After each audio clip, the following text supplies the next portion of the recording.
I was halfway through wiping down the bar when my phone buzzed with a name I never expected to see at 11 p.m. on a Friday night.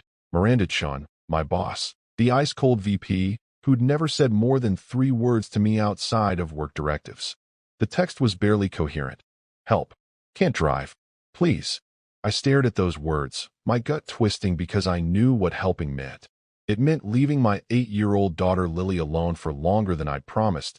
It meant driving across town into the kind of neighborhood where people like me didn't belong. It meant getting tangled up in the personal life of a woman who could fire me with a signature. But I also knew what not helping meant, and I couldn't live with that. So I called my neighbor Mrs. Park, begged her to check on Lily, and drove into the night toward the address Miranda had somehow managed to send. The restaurant was the kind of place where the valet parking cost more than my weekly grocery budget. All glass walls and ambient lighting that made everyone inside look like they were starring in their own movie. And when I walked through those doors in my worn jacket and scuffed shoes, every head turned like I'd dragged in something filthy from the street. I found Miranda slumped at the bar, her usually perfect hair falling across her face, her designer dress wrinkled, surrounded by 3 men in suits who were laughing. Not with her, at her, and one of them had his hand on her shoulder in a way that made my blood go cold. She looked up when I approached, and for half a second, something like relief flickered in her unfocused eyes before one of the men stepped between us, his cologne so thick I could taste it. "Who the hell are you?" he said, looking me up and down like I was something he'd scraped off his shoe, and I recognized him. David Thornton, the CEO's nephew, the guy who'd been promoted 3 times in 2 years despite everyone knowing he couldn't strategize his way out of a paper bag. "I'm here to take Ms. Chin home," I said quietly, trying to keep my voice steady. But David just laughed, this ugly sound that filled the space between us. "Miranda doesn't need help from the cleaning crew," he sneered, and the other men joined in, their laughter sharp and cruel. But I ignored them and moved toward Miranda, reaching for her arm. She tried to stand, stumbled, and I caught her before she hit the floor, her weight suddenly against me, her breath sharp with wine and something that smelled like desperation. "Let her go," David said, his voice dropping into something dangerous, and suddenly his hand was on my chest, shoving me back, and Miranda nearly fell again. "She's staying with us. We're taking care of her." The way he said taking care of made every alarm in my head start screaming, and I looked at Miranda, really looked at her, and saw the fear beneath the alcohol, the way her fingers clutched at my sleeve like I was the only solid thing in a tilting world. "She asked me to come," I said, standing my ground even though my heart was hammering against my ribs. "I'm taking her home." David's face went red, that entitled fury of someone who'd never been told no in his entire privileged life, and he grabbed my jacket, twisting the fabric in his fist. "You're nobody," he hissed, close enough that I could see the veins in his eyes. "You're going to walk away right now, or Monday morning, you won't have a job to come back to." The threat hung in the air between us, heavy and real, because he could do it. He had that power, that connection, that automatic belief that the world would bend to his will. I thought about Lily, about her school fees I was still paying off, about the medical bills from last year that were slowly drowning me, about how fragile my entire life was, how one wrong move could send everything crashing down. But I also thought about the kind of man I wanted to be, the kind of father I wanted Lily to see when she looked at me. And I knew that some choices define you in ways you can never take back. "No," I said simply, and pulled Miranda toward the door, supporting her weight, moving as fast as I could while David shouted behind us, his threats following us into the parking lot like poison.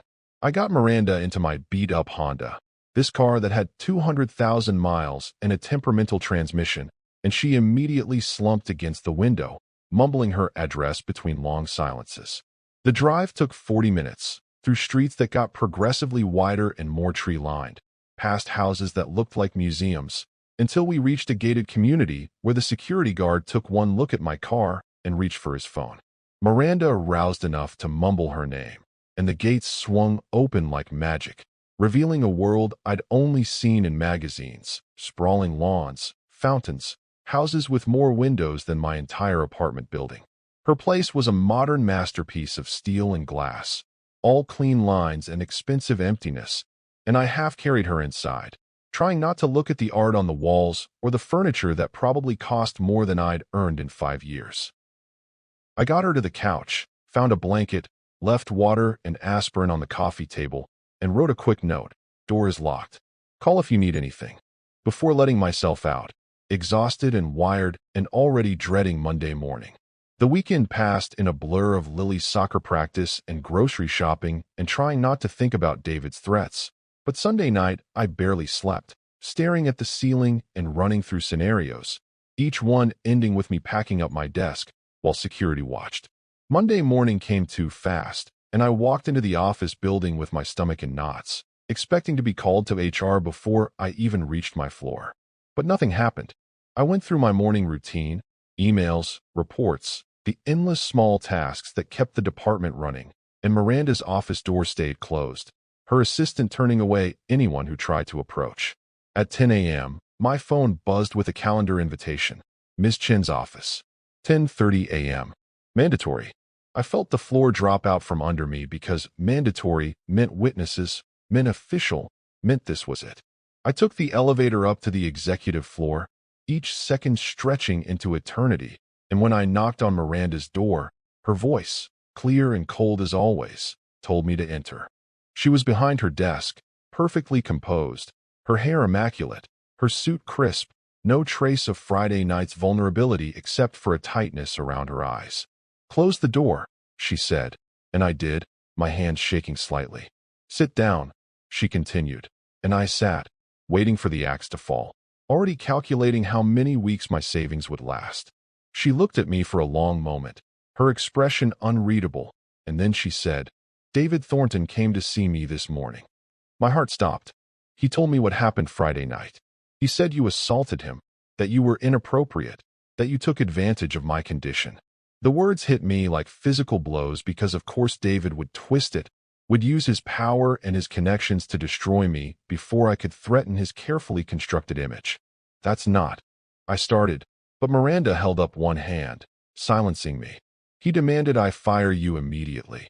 She continued, her voice flat. He said if I didn't, he'd go to his uncle, have you removed from the building, possibly press charges. The room spun slightly, and I gripped the arms of the chair, thinking about Lily, about how I'd explain this to her, about how everything I'd worked for was about to disappear because I'd done the right thing. However, Miranda said, and that single word cut through my panic like a knife, I also reviewed the restaurant's security footage this morning. She turned her computer monitor toward me, and I saw Friday night playing out in silent black and white. David's hand on her shoulder, her pulling away, the other men laughing, me arriving, David shoving me, his hand fisting in my jacket, Miranda clutching at my sleeve. I see someone who responded to a call for help, Miranda said quietly, her eyes finally cracking to reveal something raw underneath. I see someone who put themselves at considerable risk, professional, financial, possibly physical, to help a person who has never shown them any particular kindness. I see someone who could have walked away, who probably should have walked away, but didn't.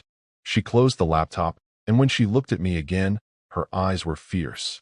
I also see 3 men who thought they could do whatever they wanted to a woman too drunk to fight back. And one of them has been making veiled threats all morning about what will happen if I don't handle this his way. She stood up, walked to the window, her silhouette sharp against the city skyline. I've spent 15 years in this company, she said, her voice tight with controlled anger. 15 years of being twice as good for half the recognition, of smiling through patronizing comments, of watching men like David fail upward while I fought for every inch.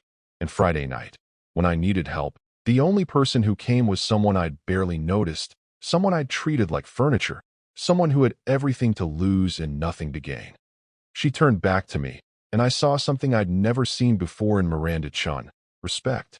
I made calls this morning, she continued. A lot of calls. To the CEO, to the board, to our legal department, to 3 other women who've had similar experiences with David Thornton but were too afraid to speak up. My mouth went dry. Ms. Chun, I started, but she cut me off again. David Thornton was escorted from the building an hour ago, she said flatly. He's been terminated, effective immediately, and if he tries to retaliate against you or anyone else, he'll be dealing with a lawsuit that will destroy whatever reputation his family name still carries. The CEO was very motivated to handle this quietly once he understood the alternative was very public testimony about his nephew's pattern of behavior. She moved back to her desk, picked up a folder, handed it to me. "This is your new employment contract," she said. "Assistant Director of Operations, 40% salary increase, full benefits, education fund for dependents. You've been doing director-level work for administrative pay for 2 years. I checked your file after Friday night, saw every project you'd quietly salvaged, every crisis you'd solved without taking credit." I stared at the folder, unable to process what was happening, unable to reconcile this with the ending I'd been so sure was coming. "I don't understand," I managed to say, my voice cracking. "Why?" Miranda sat down, and for the first time since I'd known her, she looked almost vulnerable. "Because character matters," she said simply. "Because I'm tired of working in a place where doing the right thing gets you crushed while doing nothing gets you promoted. Because I have a daughter too, and I want her to grow up in a world where people like you aren't punished for having integrity." She paused, then added more softly, "And because I owe you an apology for not seeing you, for not acknowledging your contributions, for creating an environment where someone like David felt entitled to threaten you." I opened the folder with shaking hands, saw the numbers that would change everything. Lily's school, her future, the weight I'd been carrying alone for so long. "I don't know what to say," I whispered, and Miranda almost smiled. "Say you'll accept," she replied. "Say you'll help me build a department where talent matters more than connections, where doing the right thing doesn't mean sacrificing everything." I looked up at her, at this woman who'd been a distant, cold authority figure just days ago, and saw instead someone who'd made a choice. Not the easy choice, not the safe choice, but the right one. "Yes," I said, my voice stronger now. "Yes, I accept." Later that day, after I'd signed the contract and moved into my new office, an actual office with a door and a window, I called Lily from my desk and told her we were going to be okay, really okay, and her delighted squeal made everything that had happened worth it. As I hung up, I looked out at the city sprawling below, thought about how close I'd come to losing everything, how one decision on a Friday night had changed the entire trajectory of my life, and I realized that sometimes the moments that define us come when we're not looking for them, when we're tired and scared and just trying to do the next right thing. And sometimes, just sometimes, the universe notices.